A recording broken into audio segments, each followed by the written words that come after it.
La enfermedad de Raynaud es un trastorno poco frecuente de los vasos sanguíneos que afecta generalmente a los dedos de las manos y los pies.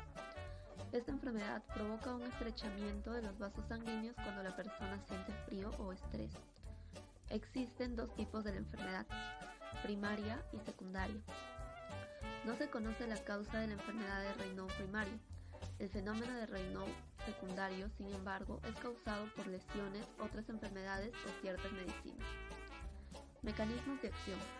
Los episodios del fenómeno de Raynaud son intermitentes y se distinguen por el cambio en el color de la piel en la zona afectada, que primero se vuelve blanco por falta de sangre y luego azul porque la sangre se estanca en los vasos sanguíneos. A continuación cambia a un color rojo o morado cuando la sangre vuelve a fluir. También se produce entumecimiento, frío, dolor, inflamación, hormigueo o calor cuando vuelve el flujo sanguíneo. La principal complicación es que se puede generar daño ocasional en la piel y desarrollar llagas que pueden infectarse y tardarse en curar. En casos graves se puede llegar a la pérdida de un dedo por desgaste de los tejidos de las terminaciones de estas extremidades. El diagnóstico. Para hacer el diagnóstico no es necesaria la presencia de todas las fases. Los cambios de color se producen de manera intermitente y tienden a desaparecer cuando los dedos se recalientan. Un ataque puede durar de minutos a horas. Los pacientes con el fenómeno de Raynaud secundario probablemente padecen una enfermedad grave, la cual, si se deja sin tratamiento, puede progresar a la ulceración o la gangrena. Agente causal. El fenómeno de Raynaud se denomina primario cuando no está asociado con otro trastorno. En la mayoría de los casos comienza en mujeres menores de 30 años de edad. En el caso del secundario se asocia con otras afecciones y generalmente ocurre en personas mayores de 30 años.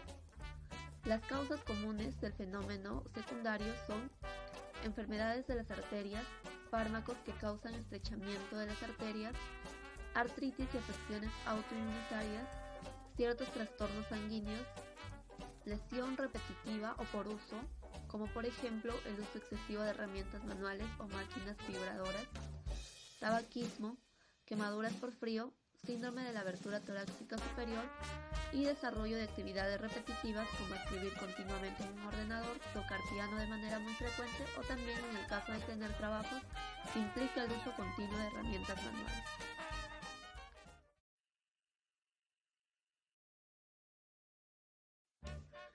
Cuadro clínico. Los dedos de la mano, los dedos del pie, las orejas y la punta de la nariz son áreas generalmente afectadas y se sienten entumecidas y frías como respuesta a las temperaturas bajas o el estrés. Suele estar acompañado de cambios en el color de la piel. Estos cambios se presentan en tres etapas. Primero, la palidez. Segundo, se tornan en un color azulado llamado cianosis. Y tercero, los dedos se tornan en un color rojizo. Las complicaciones pueden incluir gangrena o ulceración de la piel si una arteria resulta bloqueada por completo. Los dedos de la mano pueden volverse delgados y cubiertos con piel brillante y lisa y las uñas que crecen lentamente. Esto se debe al flujo sanguíneo deficiente en esta zona. Factores de riesgo. Los factores de riesgo más reconocidos en la génesis del síndrome de Raynaud son historia familiar, el sexo, vivir en un clima frío, factores ocupacionales y enfermedades asociadas. Epidemiología. El síndrome de Raynaud tiene distribución mundial y es mayor en las zonas del clima frío. La prevalencia varía del 1 al 25% en varones y del 1.8 al 30% en mujeres. Prevención. La mejor manera de prevenir esta enfermedad es evitando los ambientes frígidos y de no poder evitarse se deben tratar de estar lo suficientemente abrigados, en especial los dedos de los pies y las manos. Asimismo, se debe estimular la circulación a través de masajes y finalmente se debe evitar los ambientes estresantes. Tratamiento. El tratamiento puede incluir medicamentos que mantengan dilatados los vasos sanguíneos y también hay algunas cosas simples que se pueden hacer, como por ejemplo mojarse las manos en agua tibia ante el primer signo de una crisis, mantener sus manos y pies calientes en los climas fríos y evitar ciertos desencadenantes como medicamentos y el estrés.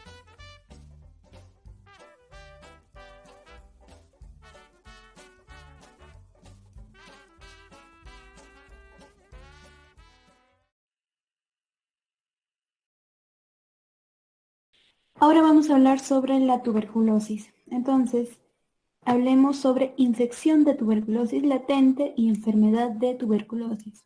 Primeramente hay que saber que no todas las personas infectadas por la bacteria de tuberculosis se enferman, ¿no? Es decir, desarrollan la enfermedad. Por eso existen dos afecciones relacionadas con la tuberculosis: la infección de tuberculosis latente y la enfermedad de tuberculosis. ¿A qué nos referimos cuando hablamos tuberculosis latente? Es decir, que no presenta ningún síntoma, la persona no se siente mal, no puede transmitir las bacterias de tuberculosis a otras personas. El resultado de la prueba cutánea o de prueba de sangre indica que tiene una infección por tuberculosis, ¿no? Por lo general, presenta una radiografía de tórax normal y un resultado negativo al frotis de esputo. Además que necesita tratarse la infección de tuberculosis latente para evitar que se convierta en enfermedad de tuberculosis, ¿no?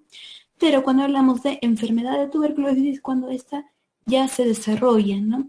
Entonces, los síntomas presentes son tos intensa durante 3 semanas, dolor en el pecho, tos con sangre, esputo, debilidad, fatiga, pérdida de peso, falta de apetito, escalofrío, etc. Por lo general, las personas sí se sienten mal y pueden transmitir las bacterias de tuberculosis, ¿no?, a otras personas.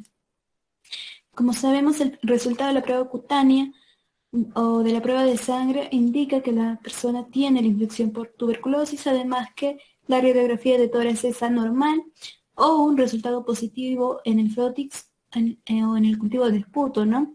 Además que necesitamos tratar esta enfermedad de tuberculosis. Ahora hablemos, como hemos venido viendo en las clases, la tríada epidemiológica con respecto a la tuberculosis. ¿Cuál es el agente, no? Es el Mycobacterium tuberculosis, o MINI, en el hombre. El huésped venimos a ser nosotros, el ser humano, mayormente con sistemas inmunológicos debilitados, ¿no? Como personas que tienen VIH, por ejemplo.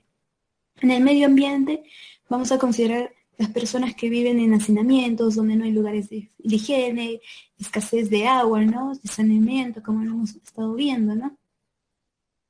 Entonces, ¿qué es la tuberculosis? La tuberculosis es una infección bacteriana causada por el germen llamado Mycobacterium tuberculosis, ¿no?, que es el agente causal. La bacteria suele atacar mayormente los pulmones, ¿no? También puede dañar otras partes del cuerpo. Esto se disemina a través del aire cuando la persona que tiene la enfermedad tose, estornuda o habla, ¿no? Si tenemos un sistema inmunitario debilitado, es más probable que nos contagiemos de tuberculosis pulmonar.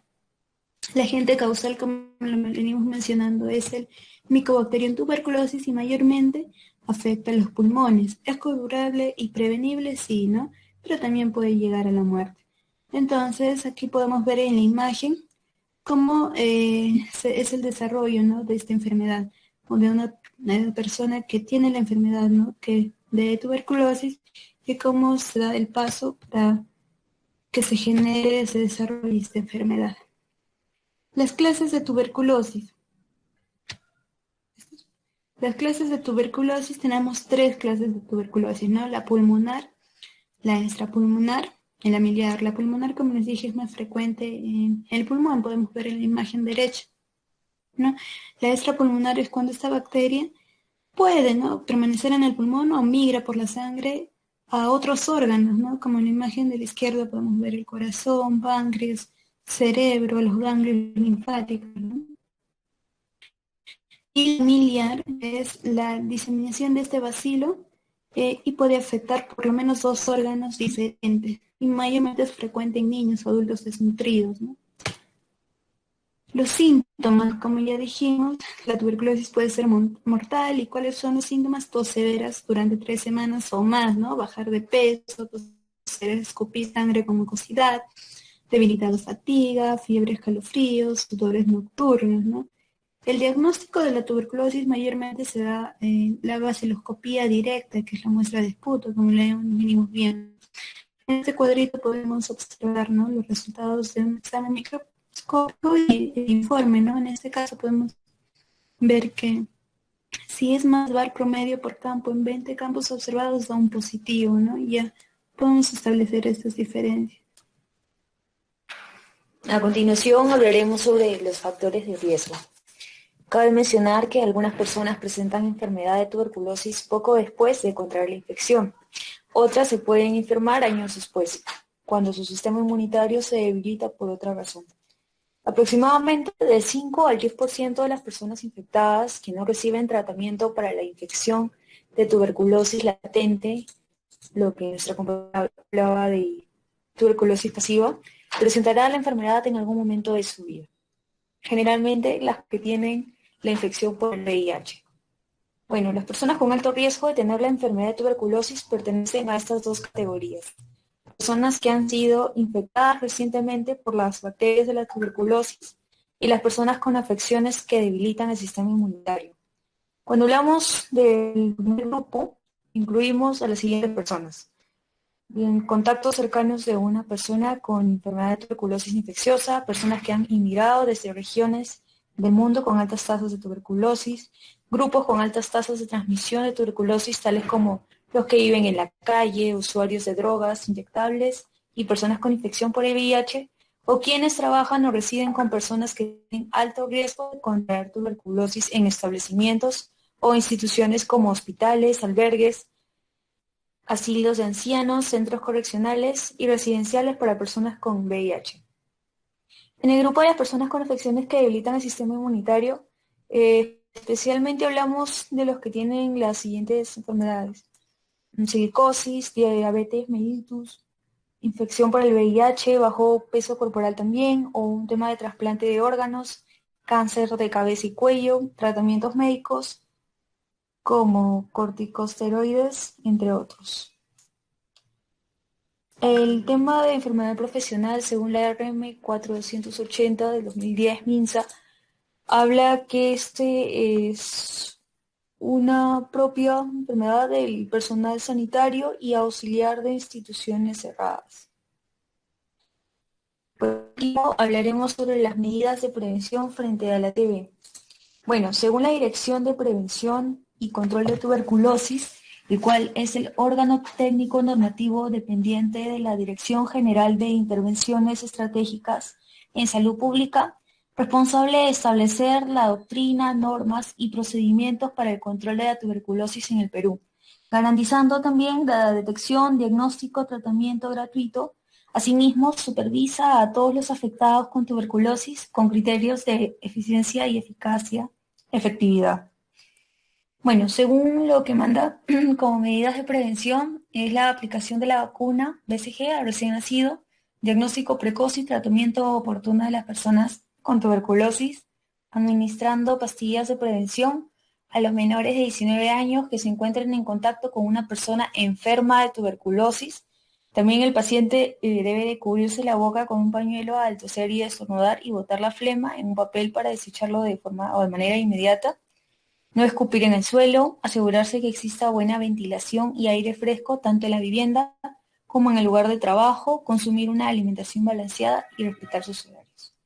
Eso sería todo. Muchas gracias.